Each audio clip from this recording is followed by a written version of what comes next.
ball game. You know, I thought Brown played their tails off.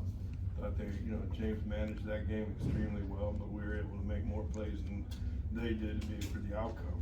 We went into the game talking about our time of possession. We went into the game talking about improving on third down, and I thought we achieved both of those goals. We were even on the turnovers, which has been an Achilles heel for us. We had a touchdown call back again, you know, so we just got to make sure we can clean it up. But I still think our best game is out there. We have not played our best game as a full football team. Not taking any credit away from what these guys accomplished, but you know, we are looking to continue to improve every week. I think we did, and now we've got to get back to CA play. We've got New Hampshire on the road, which hasn't been beaten up there in probably 20 years. So we are focused on the next step, but couldn't be prouder for these kids, you know, their effort, their character, and you know, they're no flinch. I mean, these guys are badass dudes, so that's it. Marquis, you're from Rhode Island. Seems like you're proud to be from Rhode Island. So what does it mean to you to bring that cup into the room today? Feels great. Just like last year, you know, kind of the mindset to dominate Brown and keep the cup home. That's what I came in to do today. And what worked for you so well today? Just trusting the scheme, trusting my teammates, trusting them to give me the ball, and do the rest. Marquis, what about the two third down plays on what is ultimately the clinching drive? It's 24-21 and Devin's looking for you there.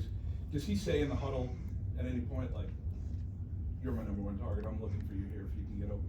It's just communication on the sideline. We had talked about a couple things, particularly on that route, on how they're playing it. I told Murph was going to be there, and when he called it, you know, I gave Gabe our indication what I was going to do, and he trusted me to put the ball out there and get a first down. Coach, this was the fourth quarter comeback of the season. It's only 3 points, but is that kind of like becoming this team's identity a little bit? It's like being like, I guess you are what you put out there. I mean, it certainly seems to be that's what we've been doing, but I don't know if it's our identity. I think you got to give a lot of credit to the opponent. You know, they kept battling, and we were able to come up with a couple plays down the stretch. And you know, that's the difference in a well-played football game is four or five plays, and who gets a chance to make them. And I'm just thankful that, you know, our guys stay with it. We'll keep taking them however we get them, but we'd certainly like to be able to put it together, take those scores that were given away because of penalties, keep them on the board right now. Maybe things turn out a little bit easier for us, but still, great win. Coach, how big was that 4th and 1 stop in the fourth quarter to establish momentum for the rest of the game? That's huge. I mean, you know, when you look at, you know, what James has done in the past, you know, it's been a flavor that's hard to really figure out sometimes. You know, I know a couple of years ago, I don't think he ever stopped on 4th down, continued to go. So this was another one of those situations. We had, you know, a couple, we did one on offense, didn't get it, but to be able to come up with a stop, that is an identity of this defense. I mean, they've done it on the goal line, they do it in the open field, and, you know, great credit to Coach Laurenti and that coaching staff to get these guys lined up. But the boys played hard, and they chased the ball, and to be able to finish it the way they did was very appropriate. I feel like on special teams, you're always kind of dreaming for a play like that when you block a field goal. But what does it feel like to just get one in such a big spot? I'm thankful for the guys inside of me because they were the ones that brought the field goal blocking it down and give me the crease to be able to go. Coach Laurenti sent us, and we knew we had to go get it, and it was a crucial part of the game, and I just threw my hand up, hoping it would connect. I'm thankful for all the guys I have that just made that job easy for me. I mean, that's a tying kick. It's a huge play in the game at that point. And you guys going out there, I'm sure you're fully aware of that. For sure, like it was. We knew it was crunch time. We knew we had to go get it, and we answered the bell. That's not here. Hey, Coach. As alluded before, this is like the third comeback. Somehow it doesn't always look great in the fourth quarter, but you guys seem to overcome it.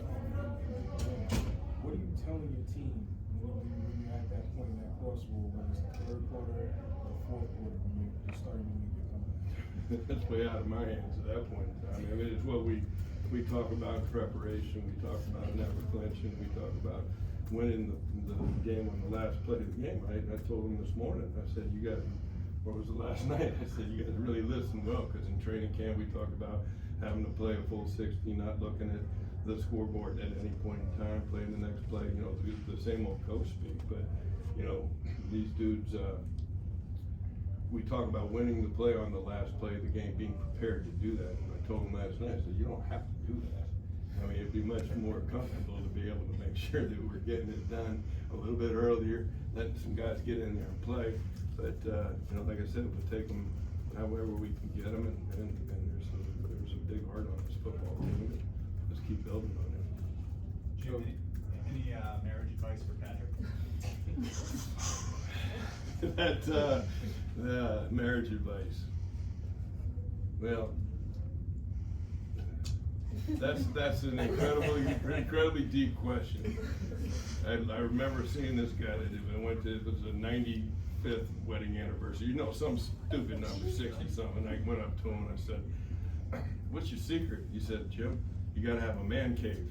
All right, so that was the joke. But the advice I have for him is to stand by his commitment, continue to go ahead and get his education, continue to develop as a young man, and, you know, it's a tough road when you're young, but he will do it. The things he's learned on the football field will continue through life.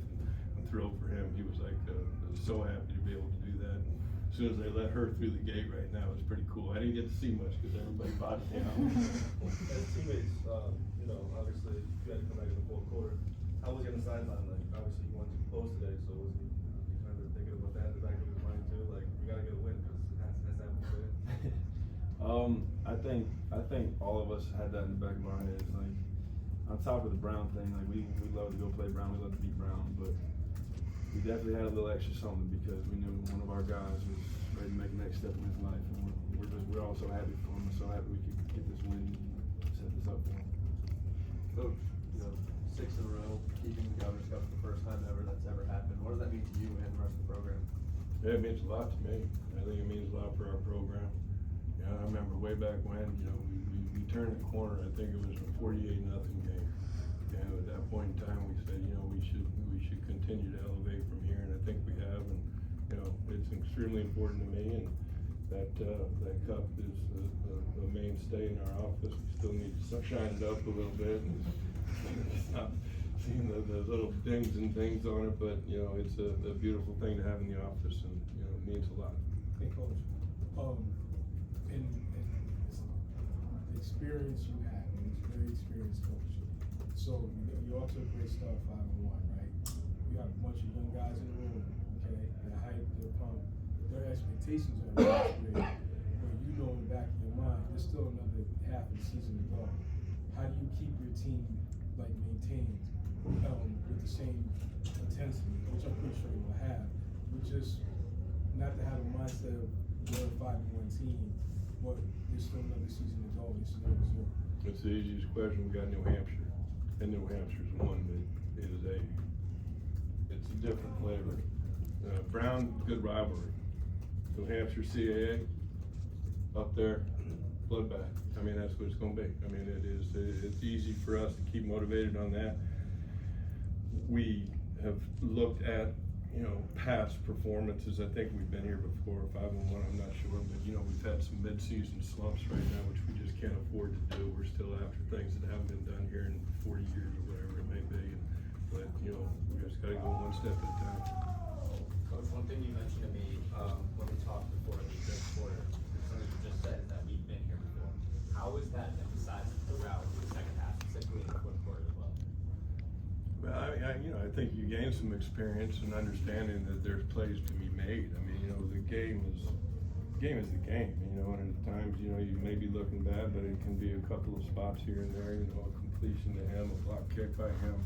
You know, just everybody contributes, you know, just the best they can one snap, and then you see how it lays. I mean, I think that we still look as a program and this team to still put it all together and play our best football together.